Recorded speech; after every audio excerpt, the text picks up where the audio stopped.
Hello case ഗീതാഗോവിന്ദത്തിൻ്റെ പുതിയ episode റിവ്യൂയിലേക്ക് സ്വാഗതം. അങ്ങനെ നമ്മുടെ അനാർക്കലിയെ കാണാൻ വേണ്ടി രാധികാമ്മ ജയിലിൽ ചെന്ന് നിൽക്കുവാണ് കേട്ടോ.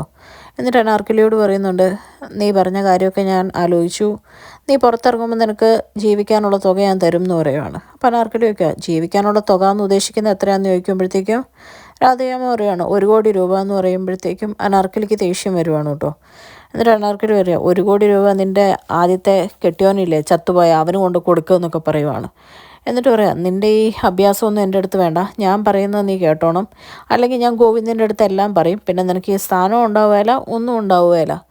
എനിക്ക് വേണ്ടത് 1 കോടിയല്ല 10 കോടി വേണം, പിന്നെ ഞാൻ വേണ്ടപ്പോൾ പറഞ്ഞോളാം എന്ന് പറയണം കേട്ടോ. അപ്പോൾ വേറെ ഒരു മാർഗ്ഗവും ഇല്ലാതെ ഗോവിന്ദൊന്നും അറിയരുത്, ഇപ്പോൾ ഉള്ളതൊന്നും നഷ്ടപ്പെടരുതെന്നോ ഭയന്ന് രാധികാമ്മ സമ്മതിക്കുവാണ് കേട്ടോ. ശരി, നീ വെളിയിറങ്ങുമ്പോഴത്തേക്കും അത് സെറ്റാക്കാമെന്ന്. എന്നിട്ട് അവിടുന്ന് പോവുകയാണ്. അത് കഴിഞ്ഞ് നമ്മുടെ അനാർക്കലി ആണെങ്കിൽ സൂപ്രണ്ടിനോട് പറയുന്നുണ്ട്, നിങ്ങളിതിപ്പോൾ തന്നെ വിളിച്ച് വിജയലക്ഷ്മിയോട് പറയുമെന്ന് എനിക്കറിയാം.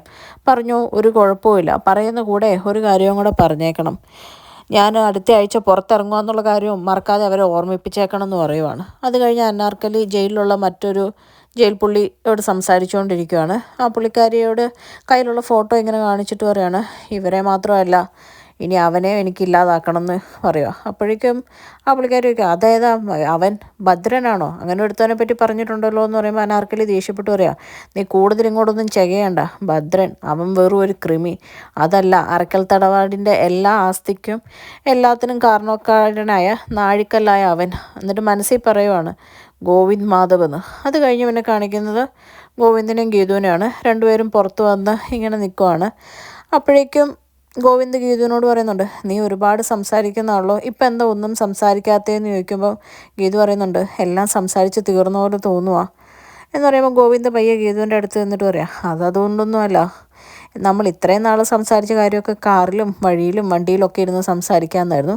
ഇനി സംസാരിക്കേണ്ട കാര്യം കുറച്ച് പ്രൈവസി ഉള്ളതാണ്, നല്ല റൊമാൻറ്റിക്കായിട്ട് നമ്മൾ മാത്രം മുറിയിലിരുന്ന് സംസാരിക്കേണ്ടതാണെന്ന് പറയുവാണ് കേട്ടോ. എന്നിട്ട് പറയുകയാണ്, നമുക്കേ പോയാലോ ആരും കാണാതെ വീട്ടിലോട്ടെന്ന് പറയുമ്പോൾ ഗീതു പറയാം, രാധികാമ്മ അവിടെ കുന്തം പിടിച്ച് നിൽപ്പുണ്ട്, അങ്ങോട്ട് തന്നെ പോകണമെന്ന് ചോദിക്കുമ്പോൾ ഗോവിന്ദ് പറയാം, ഓഫീസിലോട്ട് പോയാലോ എന്ന് പറയുമ്പോൾ ഗീതു പറയാം, അതൊന്നും വേണ്ട, ആരെങ്കിലും അറിഞ്ഞാൽ തന്നെ നാണക്കേടാന്ന് പറയുവാണ്.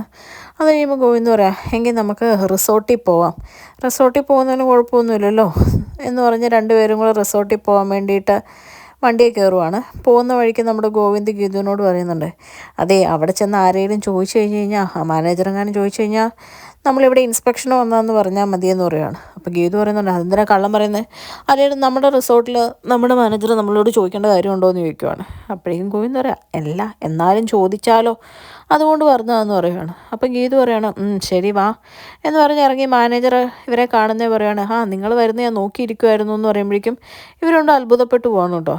അതെന്താ, അല്ല നിങ്ങൾ ഇൻസ്പെക്ഷന് വരാൻ സാധ്യതയുണ്ടെന്ന് രാധികാമ്മ പറഞ്ഞായിരുന്നു എന്ന് പറയുകയാണ്. അപ്പോഴത്തേക്ക് ഇവർ പെട്ടെന്ന് പറയുകയാണ്, ഞങ്ങൾ ചുമ്മാ ഈ വഴിക്ക് പോയപ്പോൾ കയറിയെന്നേ ഉള്ളൂ, താൻ ഞങ്ങളിവിടെ വന്നു എന്ന് പറയണ്ട അമ്മയോടെന്ന് പറയുവാണ് കേട്ടോ ഗോവിന്ദ്. ഇത് കേൾക്കുന്ന ഗീതുവിനാകെ കലി വരുന്നുണ്ട്. അപ്പോഴേക്കും മാനേജർ പറയാം, നിങ്ങളിവിടെ വന്നില്ല എന്ന് പറയാം, എടോ ഒന്നും പറയണ്ടെന്ന് അതിനോട് പറഞ്ഞു, മിണ്ടാതിരുന്നാൽ മതിയെന്ന് പറഞ്ഞ് ഗീതുവും ഗോവിന്ദും അവിടെ നിന്ന് പോവാണ് കേട്ടോ. വണ്ടിയിൽ കയറി കഴിഞ്ഞ് രാധികാമ്മയെ പറ്റി ഓരോ ചീത്ത പറഞ്ഞുകൊണ്ടിരിക്കുകയാണ് ഗീതു. അവരാരാ നമ്മുടെ പ്രൈവറ്റ് കാര്യങ്ങളിൽ ഇടപെടാൻ, അതാ ഇതാന്നൊക്കെ പറഞ്ഞ് ഇത് ഞാൻ എന്തായാലും വെച്ച് ഉറപ്പിക്കുകയില്ല, സമ്മതിക്കുകയില്ല ഞാൻ എന്നൊക്കെ പറഞ്ഞ് വാശിയും ദേഷ്യവും കാണിക്കുന്ന ഗീതുവിനെ നോക്കി ഗോവിന്ദ് പറയാം, അതെ അത് തന്നെയാണ് നീ ചെയ്യേണ്ടത്, ഇതിന് വെല്ലുവിളിയായിട്ട് ഇന്ന് നമ്മൾ എവിടെയെങ്കിലും പോയി കയറണം, ഒരു ഹോട്ടലിൽ റൂം ബുക്ക് ചെയ്താലോ എന്നിങ്ങനെ ഗോവിന്ദ് ചോദിക്കുക. അപ്പോൾ ഗീതു പറയാം, ലാസ്റ്റ് എന്ത് പറഞ്ഞാലും അതിൽ തന്നെ വന്ന് ചാടിക്കോടും അല്ലേ, കറക്റ്റായിട്ട് വേറെ ഒന്നും പറയാനില്ലേന്ന് ചോദിക്കുക.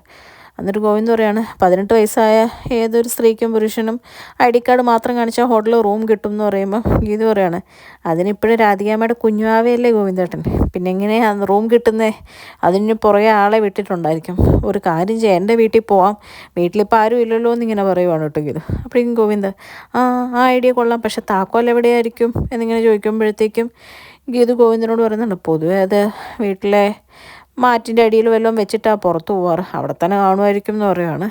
അപ്പം ഗോവിന്ദന് ഭയങ്കര സന്തോഷമാവുകയാണ് കേട്ടോ. ഗോവിന്ദ് ഗീതുവിനെ ചേർത്ത് പിടിച്ചിട്ട് പറയുകയാണ്, അത് കൊള്ളാം, നമുക്കിപ്പം തന്നെ പോവാം എന്ന് പറഞ്ഞ് അവരവിടുന്ന് ഗീതുവിൻ്റെ വീട്ടിലോട്ട് പോകുന്നതായിട്ടാണ് കാണിക്കുന്നത്. പിന്നെ കാണിക്കുന്നത് നമ്മുടെ രാധികാമ്മ ഭദ്രനെ കാണാൻ വേണ്ടി വന്നിക്കുക.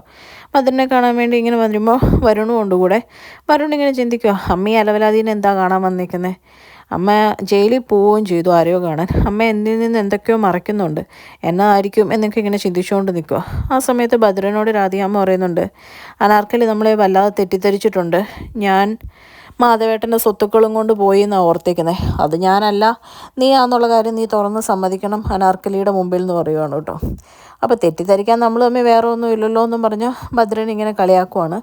എന്നിട്ട് ഭദ്രൻ പറയുവാണ്, അനാർക്കലി നമ്മളെ തെറ്റിദ്ധരിക്കേണ്ട കാര്യമൊന്നുമില്ല, ഞാൻ തന്നെയാണ് സ്വത്തുക്കളെല്ലാം കൊണ്ടുപോയത്, അതിലും എനിക്ക് കുഴപ്പമൊന്നുമില്ല. പക്ഷേ അങ്ങനെ എന്തെങ്കിലും ഉണ്ടെങ്കിൽ അത് അനാർക്കലി രാധികാമ്മയോട് പറയുമ്പോൾ രാധികാമ്മയ്ക്ക് ഇത്രയും പേടി വരേണ്ട കാര്യമില്ല. അപ്പോൾ രാധികാമ്മ ഇതിന് കൂടെ അനാർക്കലിയുടെ കൂടെ നിന്നിട്ടുണ്ടാവും എന്നുള്ള രീതിയിൽ സംശയം വെച്ച് ഭദ്രൻ പറയുവാണ് കേട്ടോ. അപ്പോഴേക്കും പെട്ടെന്ന് രാധികാമ്മയ്ക്ക് മനസ്സിലാവുകയാണ് ഭദ്രൻ എന്തോ ചെറിയ സംശയം തോന്നിയിട്ടുണ്ടെന്ന്. അപ്പം ഭദ്രൻ പറയുകയാണ്, ഞാൻ എന്തായാലും പറയാൻ പോണില്ല, ഞാനത് മുഴുവൻ കൊണ്ടുപോയതെന്നുള്ള രീതിയിൽ. ഇതിൻ്റെ അകത്ത് രാധികാമ്മയ്ക്ക് എന്തോ റോളുണ്ടെന്ന് എനിക്ക് മനസ്സിലായി എന്ന് പറയുമ്പോൾ ഞെട്ടി നിൽക്കുന്ന രാധികാമ്മനെ കാണിച്ചുകൊണ്ടാണ് കേട്ടോ ഇന്നത്തെ എപ്പിസോഡ് അവസാനിക്കുന്നത്. ചാനൽ ഇഷ്ടപ്പെട്ട് കഴിഞ്ഞാൽ ലൈക്ക് ചെയ്യാനും സബ്സ്ക്രൈബ് ചെയ്യാനും കമൻറ്റ് ചെയ്യാനും മറക്കരുത്. താങ്ക്